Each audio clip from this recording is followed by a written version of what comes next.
प्रदेश अध्यक्ष श्री रविंद्र रैना जी इस रैली की अध्यक्षता कर रहे उधमपुर जिला भारतीय जनता पार्टी के अध्यक्ष श्री अरुण गुप्ता जी, प्रधानमंत्री कार्यालय में राज्य मंत्री, एक विख्यात डॉक्टर और जम्मू कश्मीर के लोकप्रिय सांसद आदरणीय जितेंद्र सिंह जी, यहां उपस्थित युवा मोर्चा के दिनों से मेरे साथ काम कर रहे युद्धवीर सेठी जी, पवन खजूरिया जी, यहां उपस्थित पूर्व विधायक पठानिया साहब, लोकप्रिय और बहुत ही कर्मठ विधायक पवन गुप्ता जी, मंगोटिया जी, लालचंद जी, परिहार साहब, नीलम रंगे जी, तारिक कीम जी, पवन जी, विपिन जी, अंकुश गुप्ता जी, विजय मोहन जी, राजेश्वर जी, रमेश जी, पठानिया जी एवं दूर दूर से आए कार्यकर्ता बंधुओं एवं बहनों, अभी मंच पर एक कागज बांटा जा रहा था, आपको भी अभी मिलेगा, कुछ आगे लोगों के हाथ में भी है। ये कागज दिखाना जरा किस किस के हाथ में भाई? अरे वाह भाई वाह। अब ये कागज मैंने देखा, मैंने डॉक्टर साहब ये क्या है? तो डॉक्टर साहब बोले बुलेट पॉइंट में छोटे छोटे करके 9वें साल में किए गए काम लिखे हैं।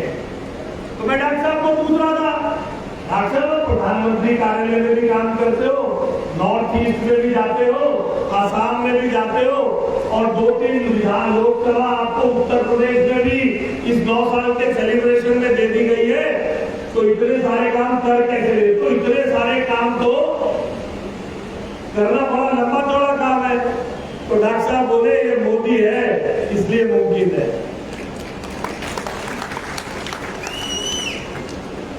कहने का मतलब ये है कि अगर कोई जनप्रतिनिधि ये तय कर ले, अगर सरकार का मुखिया ये तय कर ले कि दूर दूर तक विकास को पहुंचाना है, अगर सरकार का मुखिया ये तय कर ले कि सबका साथ, सबका विकास, सबका प्रयास और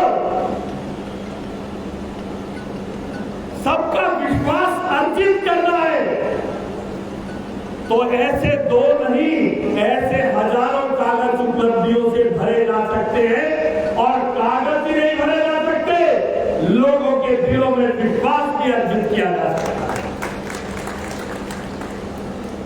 ये नरेंद्र मोदी जी का शासनकाल है। आप सब यहां बड़े बुजुर्ग भी बैठे हैं, यहां बहुत पुराने पार्टी के नेता भी बैठे हैं। 2014 से पहले एमपी बन जाओ, मिनिस्टर बन जाओ तो क्या कहते थे? 2014 से पहले कहते थे अरे वाह एमपी बन गया, उनसे पुश्ता तारदान किया जी। मगर ये नरेंद्र मोदी का शासनकाल है जहां एमपी बनना, मिनिस्टर बनने के बाद लोग भागते हैं, क्योंकि 24 घंटे जनता की सेवा में काम करने के लिए तत्पर रहना पड़ता है। प्रधानमंत्री कार्यालय के मंत्री को, उधमपुर के सांसद को भी देश के कोने कोने में जाकर जनता का विश्वास अर्जित करने के लिए, नॉर्थ ईस्ट में विकास की गंगा बहाने के लिए काम करना पड़ता है। तब जाकर ये नारा लगाने का कार्यकर्ता हिम्मत करता है कि मोदी है तो, तब कह पाते हैं कि मोदी है तो मुमकिन है। मैं आपके सामने आंकड़े गिनाऊं, मैं आपको बताऊं कि आपके राज्य में क्या क्या काम हुए। अभी रविंद्र रैना जी भी बताएंगे, डॉक्टर साहब भी बताएंगे, डॉक्टर साहब ने कागज भी बांट दिया है, मगर मैं 5 मिनट आपसे कुछ और बात भी करना चाहता हूं। मैं आपको बताऊं कि आजादी के बाद से 2014 से पहले तक 2004 से 2014 के बीच में देश में 12.5 घंटे एवरेज बिजली आती थी। अब देश में 22 घंटे बिजली आती है। अगर मैं आपको बताऊं कि स्टूडेंट लोन 2014 से पहले 14.5% इंटरेस्ट पे मिलता था, नरेंद्र मोदी ने वो लोन 8.5% इंटरेस्ट पे करा दिया। ऐसी लंबी फहरिस्त गिनाऊंगा कि आप लिखते लिखते सुनते सुनते थक जाएंगे। अभी गिनाएंगे डॉक्टर साहब आपको उत्तर दिया, अभी गिनाएंगे रविंद्र रैना जी आपको उत्तर दिया। मगर जब मैं ये उपलब्धियां गिनाऊंगा, जब मैं आपको हेल्थ के क्षेत्र में क्या काम किया बताऊंगा, जब मैं आपको बताऊंगा विदेशों में कैसे भारत का मान बढ़ा है, कैसे देश में हाईवे का जाम बढ़ गया है, कितनी बड़ी सड़कें जम्मू कश्मीर में बनी है, आयुष्मान भारत योजना में जम्मू कश्मीर में कैसे 80 लाख कार्ड बने, 240 हॉस्पिटल्स में 1400 बीमारियों का इलाज हो गया। 1400 कूला बदलवाओ, गोडा बदलवाओ, दिल बदलवाओ, हाथ बदलवाओ, आंख बदलवाओ, जो इलाज चाहो 1400 तरह के इलाज। जब मैं ये उपलब्धियां आपको बताता हूं, जब मैं आपको बताता हूं 80 लाख कार्ड, 244 हॉस्पिटल और जो बीमारी का आप नाम लो मुफ्त इलाज हो रहा है। अगर आप जब यहां से सुन के जाओगे तो घर में क्या देखोगे? जब आप टीवी लगाओगे, अगर भारतीय जनता पार्टी का कोई नेता आपको बताने आएगा कि हमने इतनी उपलब्धि कर ली, तो पीछे से कोई लड़ाई कर दिखाएगा गोडसे का। गोडसे कौन है भाई? गोडसे की बात बताओ। हम बताएंगे हमने सड़कें बता दी, तो वो आपको बताने लग जाते पेट्रोल महंगा हो गया। हम बताएंगे कि 56,000 किलोमीटर हाईवे से 56,000 किलोमीटर हाईवे से 1,44,000 किलोमीटर हाईवे हो गया, तो कहेंगे रोजगार नहीं है जी, रोजगार नहीं है। यानी कुछ लोगों को इस देश में बुरा बुरा बुरा ही दिखता है। सुबह से शाम तक एक नेगेटिविटी फैलाने का काम वो लोग कर रहे हैं। खुशहाली का मतलब क्या है? देश में तरक्की का मतलब क्या है? देश में अमन शांति का मतलब क्या है? देश में प्रोग्रेस का मतलब क्या है?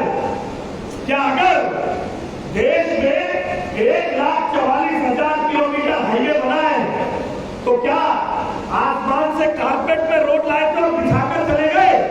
सरिया बिका, सीमेंट बिका, रोड़ी बिकी, तारकोल बिका, डामर बिका, लोगों को नौकरी मिली है, सुपरवाइजर लगे, इंजीनियर लगे, ड्राइवर लगे, बड़ी बड़ी मशीनें लगी, तो क्या रोजगार जनरेट नहीं हुआ? अगर जम्मू कश्मीर में 10,688 करोड़ रुपए सड़क बनाने के लिए पिछले 8 साल में नरेंद्र मोदी की सरकार ने लगाए हैं, तो क्या जम्मू कश्मीर के युवाओं को, जम्मू कश्मीर के ढाबे वालों को, होटल वालों को, सप्लायर्स को रोजगार नहीं मिला?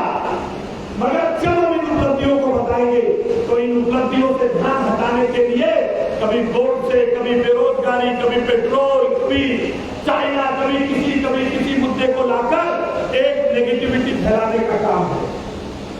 मैं केवल 3 मिनट में आपसे पूछना चाहता हूं, खुशहाली का अर्थ क्या है? अगर हमारे जीवन में खुशहाली है तो इसके मायने क्या है? मैं बताता हूं आपको इसके मायने क्या है। एक जमाना था, होली पे, दिवाली पे लोग, रक्षाबंधन पे लोग, जन्माष्टमी पे लोग नए कपड़े खरीदते थे, ठीक है ना?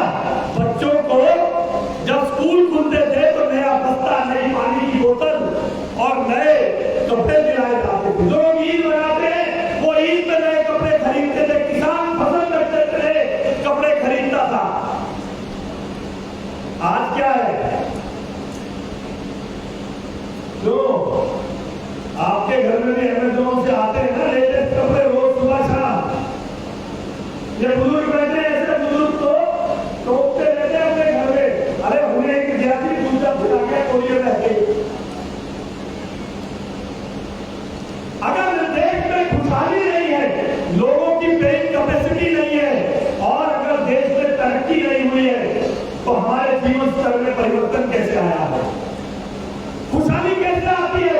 आपके घर पर पक्की सड़क हो, आपके घर पे 24 घंटे बिजली हो, आपके घर पर पक्का पानी हो, आपके घर पर गैस हो, आपके घर पर हाई स्पीड इंटरनेट हो, जिसमें इसमें लिखा है टेलीमेडिसिन सेंटर, जिससे सुविधा अस्पताल में चल रहे टेलीमेडिसिन सेंटर से आपके बच्चे सुविधा ले सके, आपके बच्चे घर पर रहकर वर्क फ्रॉम होम कर सके। ऐसी चीजों के से ही तो खुशहाली आती है। आज आप में से बहुत सारे लोगों के बच्चे वर्क फ्रॉम होम करते होंगे। हाई स्पीड इंटरनेट का 2.5 लाख गांवों में प्रधानमंत्री नरेंद्र मोदी की भारत नेट योजना ना दे तो ये सुविधाएं कैसे होंगी। और आज से 2016-17 में तो कह रहे थे ना देश चलेगा कैसे, मार्च दिया जी, नोट बंद हो गए। क्या बदला देश में इस सड़कों के जाल से, इस बिजली से, इस इंटरनेट से।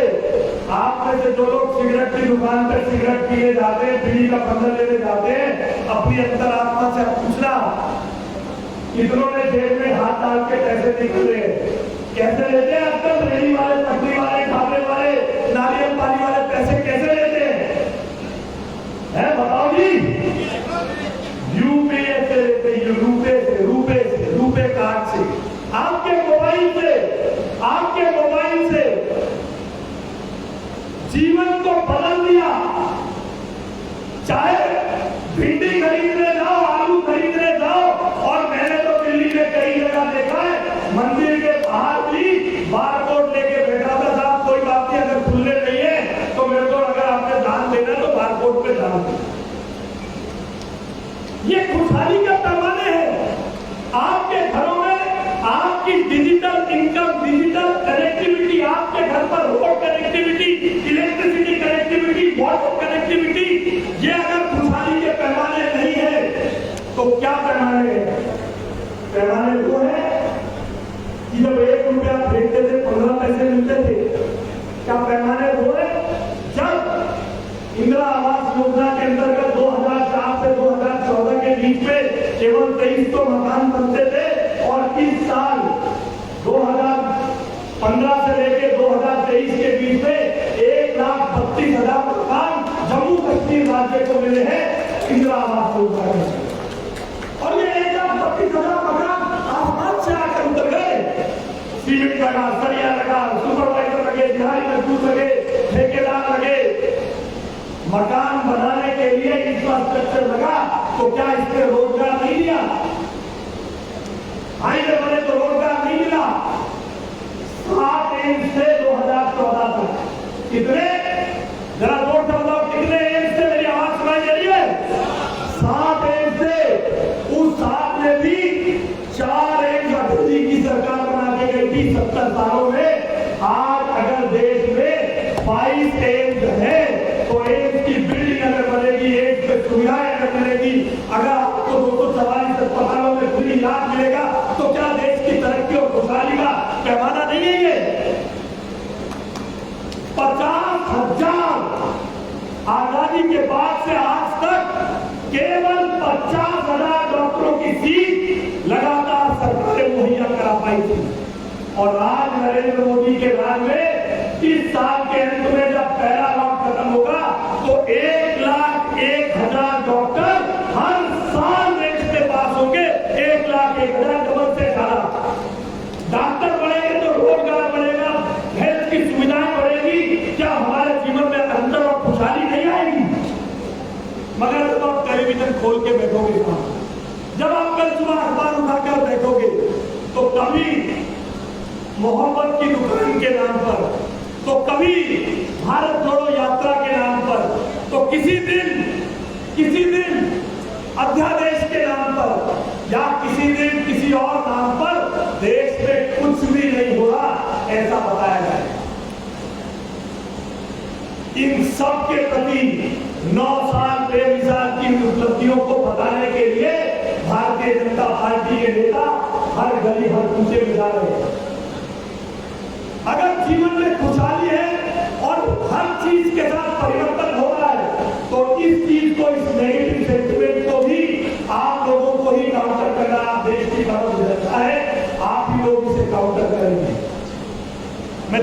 कश्मीर की प्रबुद्ध जनता से निवेदन करना चाहता हूं, इस नेगेटिव सेंटीमेंट को आज देश मॉर्गन स्टैनली की रिपोर्ट के अनुसार 6.8 की दर से बढ़ा है, 6.8 की दर से 2031 तक भारत सबसे ब्राइटेस्ट इकोनॉमी बन चुका होगा, तीसरी इकोनॉमी हो जाएगा। आज भी मॉर्गन स्टैनली की रिपोर्ट अमेरिका, चाइना के बाद भारत की गिनती करती है और भारत 5वें नंबर पर है। और डिटेल में क्या क्या आंकड़े हुए, आपके गली मोहल्ले में क्या क्या काम हुए, इसके बारे में आपको हमारे कार्यकर्ता समय समय पर बताते रहते हैं। मगर देश के अंदर ये आमूल परिवर्तन जो हो रहे हैं, हमारे जीवन शैली में जो परिवर्तन हो रहे हैं, हम जनता है, हमारी आदत है, जो मीडिया उसे तो बगल में दबा के रख लो और अगले के लिए लड़ाई करनी चाहिए, क्योंकि आप उसी से लड़ेंगे जिसके पीछे आपको आसरा होगा कि ये सुनेगा, ये करेगा। और वो कौन है? वो है नरेंद्र मोदी। वो है नरेंद्र मोदी, जिसने इस देश में एक आमूल परिवर्तन की बयान को बढ़ा के दिया है। आपने आज से पहले आप जम्मू कश्मीर के लोग हैं, उधमपुर वीरों की धरती है, कभी आपने ऐसा सुना था कि दो देशों की लड़ाई हो, दो देशों की लड़ाई हो और हमारे 20,000 बच्चे वहां फंस जाए और भारत का प्रधानमंत्री फोन उठा के गए, और पुतिन मेरे बच्चे जा रहे हैं, जिस गाड़ी पर तिरंगा होगा अगर उस गाड़ी को गोली छूकर चली गई तो ठीक नहीं होगा। और 20,000 बच्चे न केवल भारत के बल्कि पाकिस्तान के, बांग्लादेश के, अमेरिका के, चाइना के, यूक्रेन और रशिया के युद्ध में तिरंगा लगा के सुरक्षित आ जाते हैं। ये है नरेंद्र मोदी। ये ताकत आप लोगों ने दी है। इस ताकत को आगे देने के लिए, इस नेगेटिव सेंटीमेंट से बचने के लिए आप जनता के बीच में इन बातों को लेके जाए। धैर्यपूर्वक सुनने के लिए बहुत बहुत धन्यवाद।